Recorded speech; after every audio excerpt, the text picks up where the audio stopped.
بسم اللہ الرحمن الرحیم۔ نبی پاک صلی اللہ علیہ وآلہ وسلم کے ایسے معجزات جو کہ حضرت حلیمہ سعدیہ رضی اللہ عنہا نے اپنی آنکھوں سے دیکھے اور باقی وہاں تمام لوگوں نے بھی اپنی آنکھوں سے دیکھے۔ اس وقت عرب کے زمانے میں اگر کوئی بھی بچہ پیدا ہوتا تو وہ دیہات سے آنے والی دائیوں کے حوالے اس بچے کو کر دیتی تھی تاکہ دیہات میں بچہ پلے، عربی زبان سیکھ سکے اور دیہاتی زندگی میں اس کی خوب اچھی صحت بنے۔ ایک دائیوں کا قافلہ مکہ کی طرف آیا۔ دائیوں نے ان گھروں کی تلاش کی جن گھروں میں بچے پیدا ہوئے تھے۔ ان میں سے کچھ دائیاں نبی پاک صلی اللہ علیہ وآلہ وسلم کو دیکھنے بھی آئی، اور جب ان کو پتہ چلا کہ یہ بچہ تو یتیم ہے تو آپ کو چھوڑ کر آگے بڑھ گئی۔ اس لیے آگے بڑھی کہ یتیم بچے کے گھرانے سے ان کو کیا ملے گا، اس لیے دائیاں آتی رہی اور جاتی رہی۔ یہ خوش قسمتی تو حضرت حلیمہ سعدیہ رضی اللہ عنہا کے حصے میں آنی تھی۔ جب حضرت حلیمہ سعدیہ مکہ پہنچی تو ان کو معلوم ہوا کہ سب دائیوں نے کوئی نہ کوئی بچہ لے لیا ہے، اب صرف وہی بغیر بچہ کے رہ گئی ہیں۔ حلیمہ سعدیہ رضی اللہ عنہا کو معلوم ہوا کہ ایک بچہ بچ گیا ہے جو کہ یتیم ہے۔ حلیمہ سعدیہ رضی اللہ عنہا نے اپنے شوہر عبداللہ ابن حارث سے کہا، مجھے یہ بات ناگوار گزری ہے کہ میں بچے کے بغیر جاؤں اور دوسری ساری دائیاں بچہ لے کے گئی ہیں، کیوں نہ ہم اس یتیم بچے کو لے لیں؟ تو حضرت حلیمہ رضی اللہ عنہا کے شوہر نے فرمایا کہ کیوں نہیں، تم لے لو، ہو سکتا ہے کہ اللہ تبارک و تعالی اس بچے کے ذریعے ہی ہمیں خیر و برکت عطا کر دے۔ حضرت حلیمہ سعدیہ رضی اللہ عنہا حضرت آمنہ رضی اللہ عنہا کے پاس آئی، اور حضرت آمنہ رضی اللہ عنہا حلیمہ سعدیہ کو حضور نبی پاک صلی اللہ علیہ وآلہ وسلم کے پاس لے کر آئی۔ حضرت حلیمہ سعدیہ نے جیسے ہی محمد صلی اللہ علیہ وآلہ وسلم کو دیکھا تو آپ ان کے حسن کو دیکھ کر حیران رہ گئی کہ اتنا خوبصورت اور حسین و جمال بچہ۔ آپ اس وقت سوئے ہوئے تھے۔ حضرت حلیمہ سعدیہ نے بس یوں ہی آپ کے سینے پر ہاتھ رکھا تو آپ نے مسکرایا اور اپنی آنکھیں کھولی۔ حضرت حلیمہ سعدیہ رضی اللہ عنہا فرماتی ہیں کہ میں نے دیکھا کہ آپ کی آنکھوں سے ایک نور نکلا جو آسمان کی طرف پھیل گیا۔ حضرت حلیمہ سعدیہ رضی اللہ عنہا نے فرمایا کہ میں نے حضرت آمنہ رضی اللہ عنہا سے اجازت لی، پھر آپ کو ساتھ لے کر وہاں سے روانہ ہوئی۔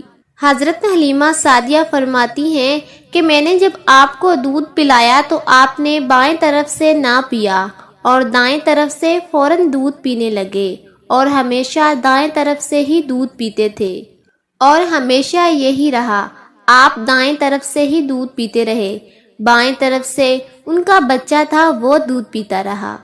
حضرت حلیمہ سعدیہ رضی اللہ عنہا جب اپنی سواری پہ بیٹھی اور آپ کی کھچر اس طرح تیزی سے دوڑی کہ باقی سب سواریوں کو اس کھچر نے پیچھے چھوڑ دیا۔ پہلے یہ کھچر سب سے پیچھے رہ جاتا تھا۔ باقی دائیاں حلیمہ سعدیہ سے سوال کرنے لگی کہ اے حلیمہ، کیا یہ وہی کھچر ہے جس پہ تم آئی تھی؟ یہ کیسے ہو گیا اور اتنی تیزی سے یہ کیسے دوڑ رہا ہے؟ پھر یہ قافلہ بنو سعد کی بستی میں پہنچا۔ ان دنوں یہ علاقہ بہت ہی خشک تھا۔ حضرت حلیمہ سعدیہ رضی اللہ عنہا فرماتی ہیں کہ جب اس شام میری بکریاں چارہ چر کے آئی تو ان کے تھن دودھ سے بھرے ہوئے تھے، جبکہ ایسا پہلے نہیں ہوتا تھا۔ چارے کی وجہ سے ان کے تھنوں میں دودھ بہت کم ہوتا تھا اور بہت ہی مشکل سے نکلتا تھا۔ ہم نے اس دن اپنی بکریوں کا جب دودھ نکالا تو ہمارے گھر کے تمام برتن بھر گئے، اور ہم یہ جان گئے کہ یہ ساری برکتیں اس بچے کی وجہ سے ہیں۔ آس پاس میں سب لوگوں میں یہ بات پھیل گئی۔ حضرت حلیمہ سعدیہ رضی اللہ عنہا فرماتی ہیں کہ ہمارے گھر میں خیر و برکت ہی آتی رہی اور دوسرے لوگ تعجب ہی کرتے رہے۔ اس طرح 2 مہینے گزر گئے۔ 2 مہینے میں ہی آپ چلنے پھرنے لگے۔ جب آپ 8 ماہ کے ہوئے تو آپ پیاری پیاری باتیں کرنے لگے۔ جب آپ صلی اللہ علیہ وآلہ وسلم 2 سال کے ہو گئے تو ہم آپ کو لے کر آپ کی والدہ کے پاس آئے۔ اس عمر کو پہنچنے کے بعد بچوں کو ماں کے حوالے کر دیا جاتا تھا۔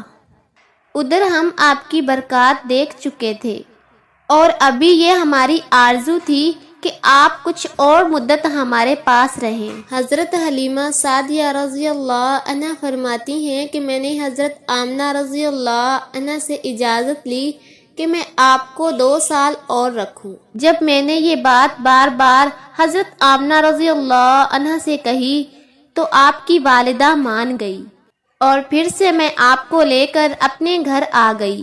جب آپ تھوڑے سے بڑے ہو گئے تو آپ باہر نکل کر بچوں کو دیکھتے تھے۔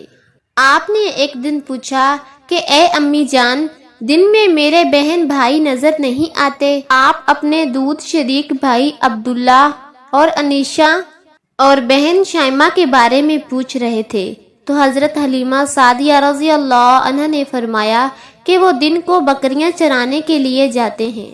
تو آپ نے فرمایا کہ مجھے بھی ان کے ساتھ بھیج دیا کریں۔ اس طرح حضرت حلیمہ سعدیہ رضی اللہ عنہ نے آپ کو بھی ان کے ساتھ بھیجنا شروع کر دیا۔ آپ خوشی خوشی جاتے اور خوشی خوشی گھر واپس آتے۔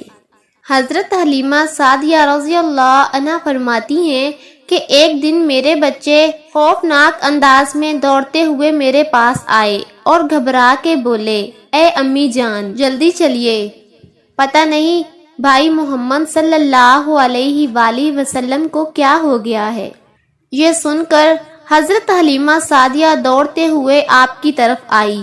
ہم نے آپ کو دیکھا تو آپ صلی اللہ علیہ وسلم کھڑے ہوئے تھے۔ رنگ اڑا ہوا تھا اور چہرے پہ زردی چھائی ہوئی تھی۔ حضرت حلیمہ سعدیہ رضی اللہ عنہ فرماتی ہیں کہ ہم نے آپ سے پوچھا کہ بیٹا کیا ہوا ہے؟ آپ نے بتایا کہ میرے پاس 2 آدمی آئے تھے۔ وہ دونوں سفید کپڑے پہنے ہوئے تھے۔ وہ دونوں حضرت جبرائیل علیہ السلام اور حضرت میکا علیہ السلام تھے۔ ان میں سے ایک نے کہا، کیا یہ وہی ہے؟ تو دوسرے نے کہا، ہاں یہ وہی ہے۔ پھر وہ دونوں میرے قریب آئے، مجھے پکڑا اور مجھے لٹا دیا۔ اس کے بعد انہوں نے میرا پیٹ چاک کیا اور پیٹ میں سے کوئی چیز تلاش کرنے لگے اور اس چیز کو نکال کر انہوں نے باہر پھینک دیا۔ میں نہیں جانتا کہ وہ کیا چیز تھی۔ اس چیز کے بارے میں دوسری روایات میں یہ وجہات معلوم ہوتی ہے کہ وہ سیاہ رنگ کا ایک دانہ سا تھا۔ یہ انسان کے جسم میں شیطان کا گھر ہوتا ہے اور شیطان انسان کے بدن میں یہیں سے ہی اثر ڈالتا ہے۔ اس وقت ہم آپ کو گھر لے آئے اور ہم نے اپنے شوہر کو بتایا۔ حضرت حلیمہ سعدیہ رضی اللہ عنہ فرماتی ہیں کہ میرے شوہر عبداللہ بن حارث نے فرمایا کہ حلیمہ مجھے ڈر ہے کہ اس بچے کو کوئی نقصان نہ پہنچ جائے، اس لیے اس بچے کو اس کے گھر والوں کے پاس پہنچا دو۔ تو میں نے کہا ٹھیک ہے۔ پھر ہم آپ کو لے کر مکہ کی طرف روانہ ہوئے۔ جب میں مکہ کے علاقے میں پہنچی تو آپ اچانک غائب ہو گئے۔ حضرت حلیمہ سعدیہ فرماتی ہیں کہ میں بہت ہی پریشان ہو گئی اور پریشانی کی حالت میں مکہ پہنچی۔ حضور نبی پاک صلی اللہ علیہ وآلہ وسلم کے دادا حضرت عبد المطلب کے پاس پہنچی اور فرمایا کہ میں آج رات محمد صلی اللہ علیہ وآلہ وسلم کو لے کر آپ کے پاس آ رہی تھی۔ جب میں بالائی علاقے میں پہنچی تو وہ اچانک کہیں گم ہو گئے۔ اب خدا کی قسم میں نہیں جانتی کہ وہ کہاں ہیں۔ حضرت عبد المطلب یہ سن کر فوراً ہی کعبہ کے پاس کھڑے ہو گئے، آپ کے مل جانے کی دعا کی اور پھر آپ کی تلاش میں روانہ ہوئے۔ ان کے ساتھ ورقہ بن نوفل بھی تھے۔ دونوں تلاش کرتے کرتے تہامہ کی وادی میں پہنچے۔ انہیں وہاں پر ایک درخت نظر آیا۔ اس درخت کے نیچے حضور نبی پاک صلی اللہ علیہ وآلہ وسلم کھڑے نظر آئے۔ آپ کے دادا نے پوچھا، بیٹا آپ کون ہیں؟ اس وقت آپ قد بہت بڑا کر چکے تھے، آپ کے دادا آپ کو پہچان نہ سکے، تو نبی پاک صلی اللہ علیہ وآلہ وسلم نے فرمایا، میں محمد بن عبداللہ بن عبد المطلب ہوں۔ یہ سن کر حضرت عبد المطلب بولے کہ تم پر میری جان قربان۔ پھر حضرت عبد المطلب نے فرمایا کہ میں ہی تمہارا دادا ہوں۔ پھر آپ کو سینے سے لگا کر رونے لگے۔ آپ کو گھوڑے پر آگے بٹھایا اور مکہ کی طرف چلے۔ گھر آ کر انہوں نے بکریاں اور گائیں ذبح کی اور پورے مکے کی دعوت کی۔ تو حضرت آمنہ رضی اللہ عنہ نے فرمایا، اے حلیمہ، آپ محمد کو کیوں لے آئی؟ آپ تو چاہتی تھی کہ آپ کے پاس کچھ وقت اور رہیں۔ حضرت حلیمہ سعدیہ نے فرمایا کہ یہ اب بڑے ہو چکے ہیں اور میں اپنی ذمہ داری پوری کر چکی ہوں۔ میں خوف محسوس کرتی ہوں کہیں کوئی انہیں حادثہ پیش نہ آ جائے۔ میں محمد صلی اللہ علیہ وآلہ وسلم کو آپ کے سپرد کرتی ہوں۔ حضرت آمنہ رضی اللہ عنہ یہ سن کر بہت حیرت مند ہوئی، بولی مجھے سچ سچ بتاؤ کہ ماجرا کیا ہے۔ تب انہوں نے سارا قصہ بیان کیا۔ حضرت حلیمہ رضی اللہ عنہ ایسے کئی واقعات دیکھ چکی تھی جو انہوں نے حضرت آمنہ رضی اللہ عنہ کو بتائے۔ یہ ایک معجزہ ہی تھا کہ حضرت حلیمہ سعدیہ کی خچر دوڑتی نہیں تھی، وہ اپنے سانس بھی پوچھ پوچھ کے لیتی تھی، اور جب حضرت محمد صلی اللہ علیہ وآلہ وسلم اس پہ سوار ہوئے اور وہ سب سواریوں سے آگے نکل گئی۔ محمد صلی اللہ علیہ وآلہ وسلم سرکار دو عالم کے قدم مبارک جہاں جہاں بھی پڑتے تھے وہاں وہاں ہی خوشحالی پیدا ہوتی تھی۔ حضرت محمد صلی اللہ علیہ وآلہ وسلم کے پسینے کی خوشبو ایسی تھی جیسے کہ گلاب کا پھول۔ آپ کے اوپر کبھی مکھی نہیں بیٹھا کرتی تھی، آپ کے اوپر ہر وقت ایک بادل چھاؤں کرتا تھا۔ سبحان اللہ۔